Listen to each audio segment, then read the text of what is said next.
जय हिंद, वंदे मातरम। दोस्तों, आज की ये वीडियो बीएससी प्रीवियस के लिए है। बीएससी प्रीवियस में ये मैट्रिक साइंस की क्लास है और आप देख रहे हैं सेकेंड पेपर का ये वीडियो।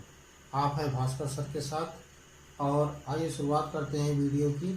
और जिसमें आप लोग देखेंगे कि ये हमारी फर्स्ट यूनिट है सौर योग यानी कि पराक्रम योग, जिसमें बाहुबल का या शक्ति का ही प्रयोग किया जाता है। ऐसा योग जिसमें शक्ति प्रदर्शन के द्वारा युद्ध को जीतकर उसमें विजयश्री को हासिल किया जाए। तो आज की वीडियो में हम लोगों का प्रश्न है कि हम लोगों के सवाल हैं कि जो यूनानी फ्लैंक्स था या ग्रीक फ्लैंक्स था, जिसमें युद्ध के जो है वो क्या गुण थे और उसमें क्या अवगुण थे, या यूँ कहें कि उसमें गुण और दोष क्या व्याप्त थे। या एक प्रश्न और बन के आता है इससे कि यूनानी सेना के या ग्रीक फ्लैंक्स के पतन के कारण क्या थे।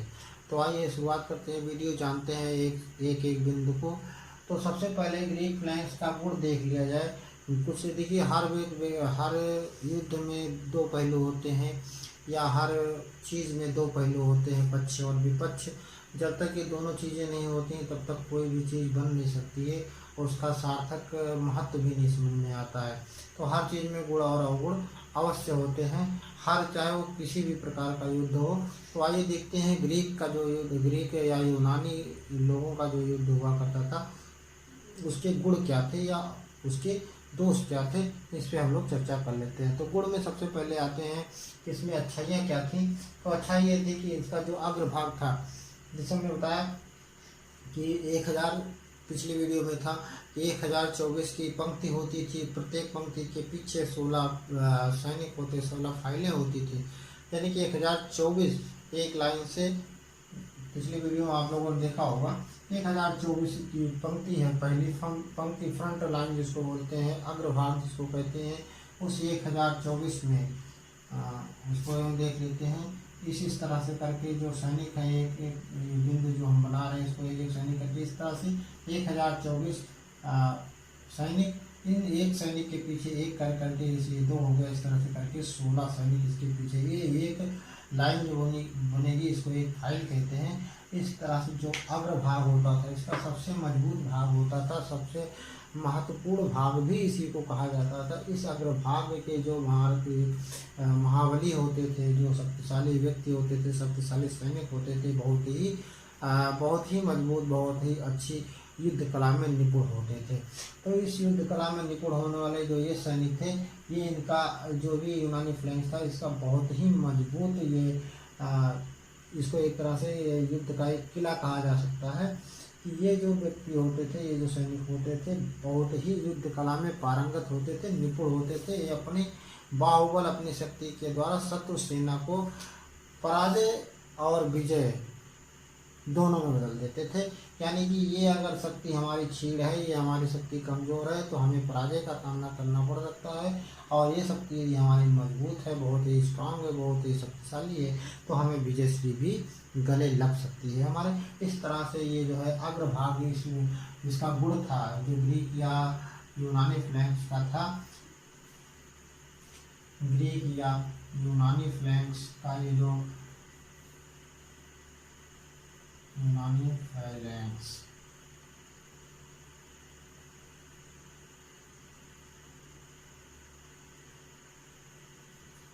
ग्रीक या यूनानी फ्लैंक्स का जो अग्रभाग होता था युद्ध का, ये सबसे मजबूत भाग होता था। ये इसकी एक अच्छाई थी। ये सैनिक सबसे होशियार, सबसे शक्तिशाली और बाहुबली हुआ करते थे, ये इसका गुण था। दूसरी चीज़ थी, इस जो इनके पास भाले होते थे, वो भाले बहुत ही नुकीले, बहुत ही मजबूत और लंबाई में 21 फुट के हुआ करते थे। जो मान लिया कोई व्यक्ति 21 फुट की दूरी पे खड़ा है, कहीं बाहर दूर 21 फुट की दूरी पर है वो व्यक्ति, और उससे युद्ध करना है, तो हम 21 फुट उसके पास ना जा करके यहीं से बैठे बैठे उससे वार कर सकते हैं, उसको मार सकते हैं, उसको पराजित कर सकते हैं। तो दूसरी चीज़ थी 21 फीट का वो लंबा भाला। तीसरी चीज़ थी अश्वारोही, जो भी हमारी सेना थी या यूनानी या ग्रीक सेना थी, घोड़े वाली जो सेना थी, घुड़सवार जो थी और धनुर्धारी, वो दोनों पार्श्व से जो अभी मिलता है ना कि इधर इधर भी अश्वारोही सेना होती थी और इधर भी अश्वारोही सेना होती थी। वही इन दोनों को मौका पाते ही, अवसर पाते ही एक वेग से, एक तेजी के साथ, एक क्रियाशीलता के साथ वो सामने वाली सेना को या शत्रु सेना पर धावा बोल देते थे, उस पर विजय प्राप्त करते थे। तो ये हमारी जो इनकी अश्वारोही सेना थी वो जो है इस फ्लैंक्स की, इस युद्ध कला की सबसे अच्छाई थी कि इनमें जो घुड़सवार थे बहुत ही उनमें तीव्रता थी, बहुत ही उनमें गतिशीलता थी। अब बात आती है धनुर्धारी की। इसी में धनुर्धारी जो सेना होती थी उसको भी वो जो है पीछे जो सैनिक ये होते थे, इन्हीं में पीछे या बीच में कहीं पर उनको एडजस्ट किया जाता था। वो धनुर्धारी जो होते थे, धनुष और तीर से अपना शिकार करते थे। उनके बाणों में इतनी शक्ति होती थी, नुकीले बाणों की वजह से शत्रु सेना पर बौछार होती थी बाणों की, और वो उससे घायल होते थे और वो घायल होकर मृत्यु को प्राप्त हो जाते थे। तो इस प्रकार से ये सेना, अश्वारोही सेना और धनुर्धारी सेना की वजह से ये ग्रीक फ्लैंक्स या यूनानी फ्लैंक्स जो था वो ये इसका गुण था कि उसमें जो धनुर्धारी होते थे अपनी ताकत के द्वारा, अपनी शक्ति के द्वारा वो शत्रु सेना में तीर की या बाणों की बौछार करके उनको घायल कर देते थे। तो ये इसकी खूबी थी, ये इसकी अच्छाई थी इस सेना की या यूनानी फ्लैंक्स की। तो इसमें 3 पॉइंट हो गया कि मजबूत अग्रभाग होता था जिसमें ये 1024 फाइलें होती थी, 16 सैनिक पीछे होते थे। और दूसरा हो गया लंबी दूरी तक मार करने के लिए भाला था, इनके पास 21 फीट के लंबे भाले हुआ करते थे, नुकीले, नमदार। और तीसरी चीज थी धनुर्धारी जो सेना थी या अश्वारोही जो सेना थी, अश्वारोही सेना दोनों पार्श्वों से धावा एक तीव्र गति से, एक गतिशीलता के साथ उस पर वार करती थी। और धनुर्धारी सेना अपने नुकीले बाणों से शत्रु की सेना पर वार करके शत्रु के सैनिकों को हताहत करती थी, जिससे विजयश्री को प्राप्त किया जा सके। इस प्रकार से ये 2-3 कारण ऐसे थे जो इस यूनानी फ्लैंक्स के लिए बहुत ही लाभप्रद थे। आइए देखते हैं कि यूनानी सेना का जो दोष था वो क्या था। अब यहाँ पर आप देख रहे होंगे कि ये तो हो गया इसका गुण, अवगुण बहुत सारे इसमें दिख रहे हैं। आइए बिंदुवार इनको सबको देखते हैं। तो सबसे पहले तो ये है कि जो पहली पंक्ति है इतनी कठोर थी, इतनी ठोस थी कि इनको कहीं पर आराम भी नहीं मिलना था, इतनी ठोस और मजबूत हुआ करती थी। इसको ना तो बदला जा सकता था और ना ही इस मोर्चे को पर मतलब कि ना तो बदला जा सकता था, ना ही इसमें कोई और अन्य तरह के परिवर्तन किए जा सकते थे कि कोई सैनिक इनकी जगह पर काबिज हो जाए। बैक सपोर्ट में सैनिक होते थे लेकिन इनकी जगह को ले सके इतनी शक्तिशाली, जो सबसे शक्तिशाली होते थे वही सबसे फ्रंट लाइन पे होते थे। कोई रिजर्व सेना की यहाँ पर व्यवस्था नहीं थी। तो पहला कारण था कि इतना संगठन इतना कठोर व ठोस था, ना तो उसे बदला जा सकता, ना उस संगठन को बदला जा सकता, ना उसके मोर्चे भी जहाँ जो सैनिक लग गया वहीं लग गया, उस मोर्चे को भी नहीं बदला जा सकता है। दूसरी चीज़ है प्रथम पंक्ति का अधिक सबसे ज़्यादा उपयोग करना। जो पहली पंक्ति थी उसका ही सबसे ज़्यादा प्रयोग किया जाता था, जिससे दूसरी पंक्ति को उतने ज़्यादा अवसर नहीं प्राप्त होते थे। अर्थात जो उसका सबसे ज़्यादा उपयोग करना है वो सेना जल्दी से जल्दी जो सैनिक होते हो उनमें थकान भी आ जाती होगी। तो ये इसका दोष था।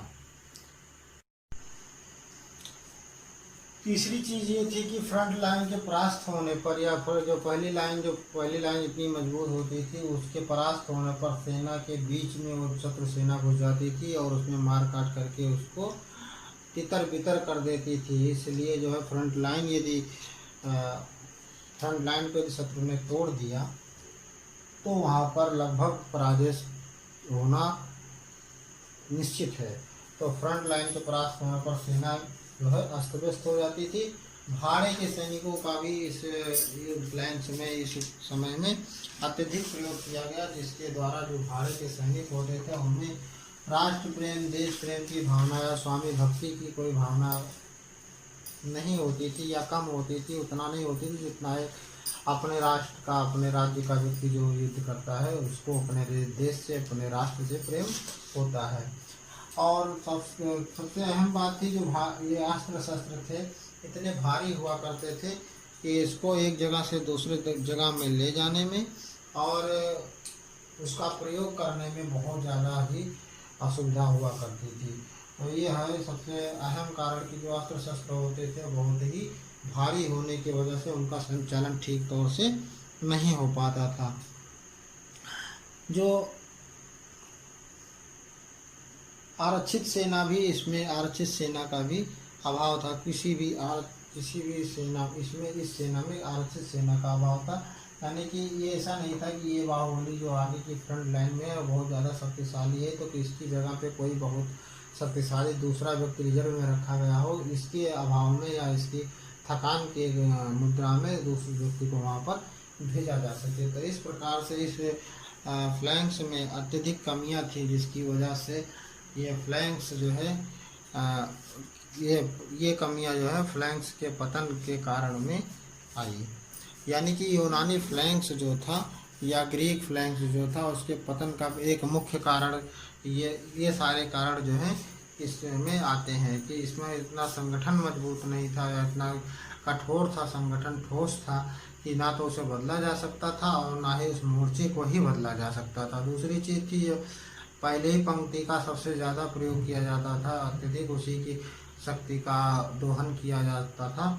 तीसरी चीज़ थी फ्रंट लाइन के परास्त, जब फ्रंट लाइन ही मतलब अस्त व्यस्त हो गई या फ्रंट लाइन हट गई या फ्रंट लाइन पराजित हो गई तो ये समझ लीजिए कि वो जो शत्रु सेना होती थी सैनिकों के बीच में घुस के और उस सेना का नाश करती थी या उस सेना को तितर बितर कर देती थी। अगली चीज़ थी जो इसमें प्रयोग किए गए भाड़े के सैनिक प्रयोग किए गए, जिसमें कहीं ना कहीं राष्ट्र प्रेम, देश प्रेम और स्वामी प्रेम या देश स्वामी भक्ति का अभाव रहा और इसकी वजह से वो उतना रुचि युद्ध में नहीं लेते थे जितना उन्हें लेना चाहिए था। अगली चीज़ है कि भारी अस्त्र शस्त्र होने की वजह से उसके जो संचालन, उसका देख रेख करना था सैनिकों को, उस भारीपन के कारण उसका सही से देख रेख नहीं कर पाते थे। इसकी वजह से उनको जो है इस मतलब ग्रीक सेना को पतन का राह देखना पड़ा या पतन का कारण ये बना। और जो भारी अस्त्र शस्त्र थे उनकी वजह से भी कहीं न कहीं युद्ध में तमाम सारी अव्यवस्थाएं फैल जाती थी। और जो अगली चीज़ है कि आरक्षित सेना का ना होना, यानी कि कोई विशेष जो व्यक्ति फ्रंट लाइन में खड़ा है, बहुत ही अच्छा युद्ध को या शत्रु सेना को आगे बढ़ने से रोक रहा है या अपनी सेना को पराजय होने से बचा रहा है, उसकी जगह पे, उसके स्थान पर किसी दूसरे व्यक्ति को ना ला पाना या दूसरे रिजर्व व्यक्ति को ना रखना या रिजर्व सेना को ना रखना भी इस ग्रीक फ्लैंक्स या यूनानी फ्लैंक्स के पतन का एक कारण रहा है। तो इसमें आप लोग, इस वीडियो में आप लोगों ने देखा कि जो ग्रीक फ्लैंक्स या यूनानी फ्लैंक्स है उसके क्या गुण हैं और क्या दोष हैं, या इसके जो यूनानी सेना का पतन है। अगर आपको पेपर में आ जाए लिखने को कि ग्रीक या यूनानी फ्लैंक्स का गुण और दोष स्पष्ट कीजिए, या गुण क्या थे तो आप गुण लिख सकते हैं, दोष क्या थे वो दोष लिख सकते हैं, या आ जाएगी यूनानी या ग्रीक फ्लैंक्स का पतन का कारण क्या था। तो इस प्रकार से इस पतन के कारण को भी आप लिख सकते हो। ये पतन दोष, इसका पतन का जितने दोष इसमें लिखे गए दिखाए गए हैं, ये सारे दोष इस फ्लैंक्स का या यूनानी फ्लैंक्स के पतन का कारण रहा है। तो आज की वीडियो में हम लोगों ने ये जाना कि ग्रीक फ्लैंक्स, यूनानी फ्लैंक्स के गुण क्या हैं, दोष क्या हैं। आशा है आप लोगों को ये सारी वीडियो पसंद आ रही होंगी। तो प्लीज़ इसे लाइक और शेयर करना और दोस्तों के साथ शेयर करना और सब्सक्राइब करना ना भूलें। मिलते हैं अगली वीडियो में एक नई आशा, एक नई उमंग और नए विचार के साथ। तब तक के लिए भास्कर सर को दीजिए इजाज़त। जय हिंद, वंदे मातरम।